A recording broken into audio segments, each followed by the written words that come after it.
अस्सलाम वालेकुम, this is Tayyaba and welcome back to my knitting channel. आज की वीडियो में हम एक बीनी बनाना सीखेंगे और जो सारे का सारा मेन फोकस होगा वो इस बात पे होगा कि आप किस तरह से क्राउन की शेप करें कि आपका पैटर्न डिस्टर्ब ना हो। ठीक है, ये देखें, ये मैंने सिंगल मूव स्टिच में बनाई है, 1 बाय 1 की रिब है। ये मैं ऑलरेडी आपको पैटर्न डालना सिखा चुकी हूँ। इसको हमने किया है तो ये हमारे पास स्टार शेप में इसका क्राउन आया है, तो ये मैं आपको सिखाऊंगी। और ये मैंने स्ट्रेट नीडल्स पे बनाई है। यहाँ पर इसकी सीम आप अगर देखें तो आपको पता चल जाएगा, ये यहाँ पर इसकी सीम है। ये मैंने सीमलेस बनाई है राउंड सर्कुलर नीडल्स के ऊपर। इसके ऊपर किसी भी किस्म की सिलाई नहीं है। ठीक, तो ये भी आप चाहे स्ट्रेट नीडल्स के ऊपर बनाएं चाहे सर्कुलर नीडल्स के ऊपर बनाएं, जो क्राउन की शेप है वो उसका तरीक़ाकार वैसा ही रहेगा। इसके ऊपर चूँकि पॉम पॉम ऐड किया है मैंने, तो इसकी क्राउन का आपको जो स्टार शेप है वो इतना क्लियर नज़र नहीं आ रहा। ये कॉम्बिनेशन ऑफ स्टिचेस में बनी हुई है, सीड स्टिच है, फिर स्टॉकिंग नेट है, फिर गार्टर है और फिर वो रिपीट हो रहा है। लेकिन अगर आप इसका भी क्राउन देखें तो उसमें भी इसका जो पैटर्न है वो डिस्टर्ब नहीं हुआ। गार्टर में गार्टर आ रहा है, सीड में सीड आ रहा है और स्टॉकिंग नेट में स्टॉकिंग नेट आ रहा है। ये भी स्ट्रेट नीडल्स के ऊपर बनाई है। अच्छा, बीनी बनाने से पहले जो 2-4 बातें हैं जो आपने जिनका ध्यान रखना है वो मैं आपके साथ शेयर कर देती हूँ। 2 चीज़ें हैं जिनका हमने ख्याल रखना होता है। एक तो ये कि जो कैप हम बनाते हैं, जो बीनी बनाते हैं हम ऐसी, वो हमेशा नेगेटिव ईज़ के साथ बनती है। यानी हमारे पास जितना सरकमफेरेंस होगा बच्चे के सर का, उससे हमने कम सरकमफेरेंस की हैट बनानी है। वो बच्चे का हो, बड़े का हो, एडल्ट हो, चाइल्ड हो, जो भी आपके पास सरकमफेरेंस आ रहा है उससे आपने 1, 1.5 या 2 इंच कम सरकमफेरेंस की हैट बनानी है, बीनी बनानी है। डिपेंड करता है कि आप स्टिच काउंट क्या इस्तेमाल कर रहे हैं। अगर आप गार्टर में बना रहे हैं तो आप 2 से 3 इंच भी उसका सरकमफेरेंस कम कर सकते हैं। क्योंकि गार्टर स्टिच चौड़ाई के रुख बहुत ज़्यादा स्ट्रेच होता है, तो अगर आप उसी सरकमफेरेंस की बनाएंगे तो वो उसके चेहरे को कवर कर लेगी जिस भी सरकमफेरेंस के लिए आप बना रहे हैं। तो एक तो ये बात हम याद रखनी है, हमेशा बीनी नेगेटिव ईज़ के साथ बनती है। और जो दूसरी बात है वो ये कि हमने जो कास्ट ऑन एज इस्तेमाल करना है वो स्ट्रेची होना चाहिए।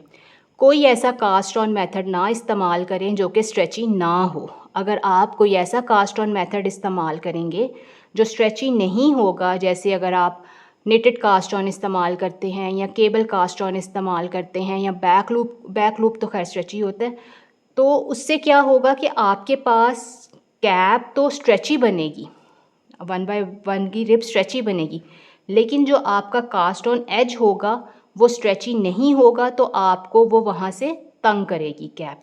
इसलिए रेकमेंड किया जाता है कि आपने हमेशा लॉन्ग टेल कास्ट ऑन के साथ कैप्स बनानी है, या अगर आपको German twisted cast on method आता है तो वो कैप्स के लिए सबसे ज़्यादा बेहतर रहता है। तो चलिए फिर अब हम इस ग्रे बीनी को बनाना सीखते हैं। इस बीनी को बनाने के लिए मैंने लोकल 4 प्लाई यार्न लिया है और लाइट कलर मैं इस्तेमाल कर रही हूँ। लाइट कलर से सिखाना वीडियो में आसान हो जाता है, उसकी विजिबिलिटी अच्छी होती है। अब मैं इसको German twisted cast on method इस्तेमाल करके 73 स्टिचेस कास्ट ऑन करूँगी। नीडल्स मैंने 3.75 mm और 4 mm यूज़ करनी है। स्मॉलर साइज़ की नीडल से बॉर्डर बनेगा और बड़े नीडल के साथ हम इसकी बॉडी बनाएंगे।